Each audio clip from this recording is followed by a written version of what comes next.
I apologize for the interruption phone call. So sucrase, maltase, lactase all break down disaccharides, which are a larger sugar, into monosaccharides, which are very simple sugars. Lipase or lipase breaks down fats. So breaks down triglyceride, which is a type of fat, into smaller fatty acids and glycerol.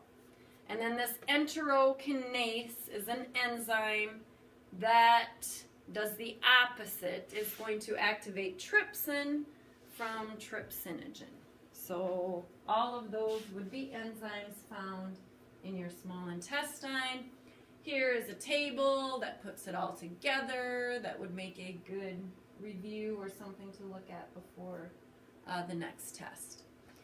So regulation of these intestinal secretions, mechanical and chemical stimulation from chyme entering the small intestine cause those goblet cells to create mucus, and then the intestinal glands to secrete their watery substance with digestive enzymes in it.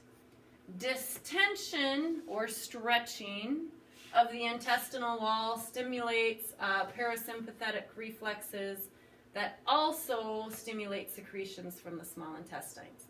So when food enters your small intestine, it's going to cause distension or stretching, and that by itself is a mechanical stimulation that causes secretions as well. Absorption. To me, this is the most important function of the small intestine. The small intestine is the major site of absorption. And those villi, those finger-like little extensions, are what absorb. So when you eat food, you need the nutrients from that food. The nutrients in your food is absorbed in your small intestine.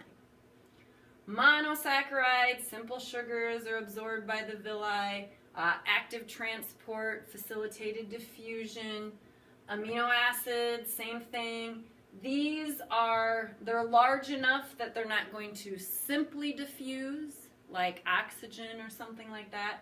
They are going to need help, so active transport or facilitated diffusion is going to help them across the cells. Fatty acids are absorbed differently than your sugars and proteins and such.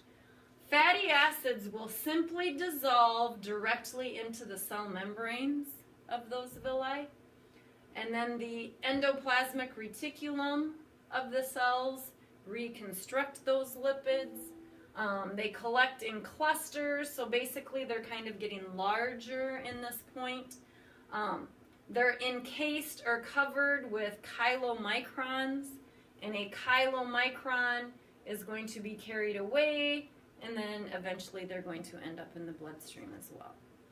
So all of your nutrients are absorbed through your small intestine, carried to your bloodstream so that they can go to separate individual cells. Chylomicrons are going to take fats to muscle cells to be used for energy. If there's excess, it's going to go to adipose tissue and be stored.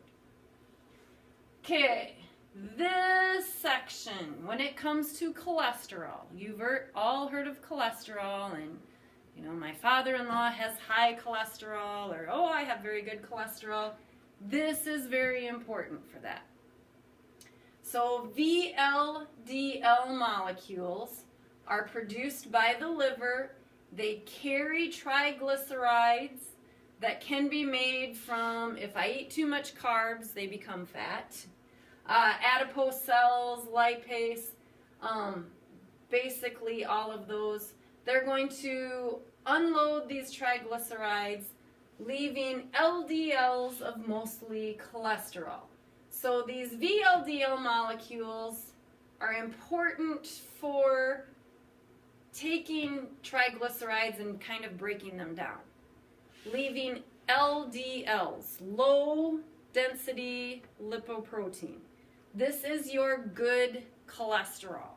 You have good cholesterol, you have bad cholesterol. You want a high number of LDLs. So cells in your tissues take this LDL and move it.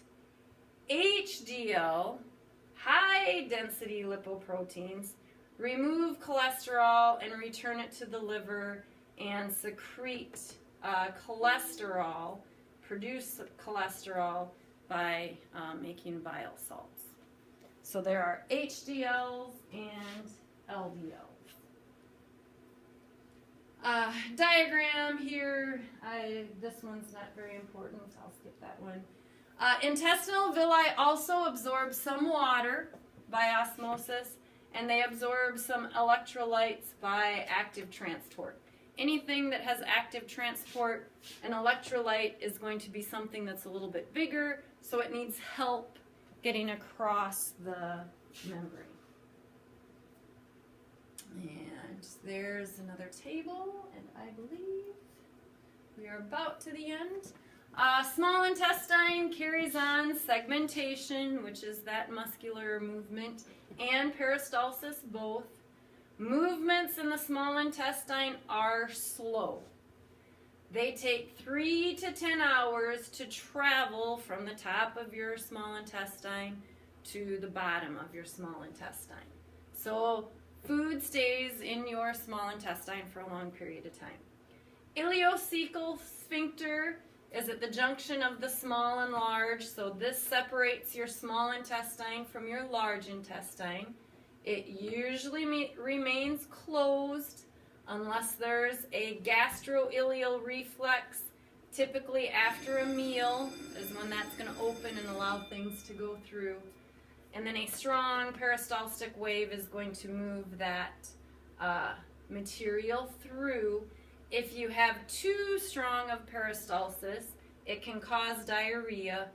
Also, and we'll talk more about this in the large intestine, if enough water is not absorbed, it's also going to lead to diarrhea. But we'll talk more about that later. And we will stop there.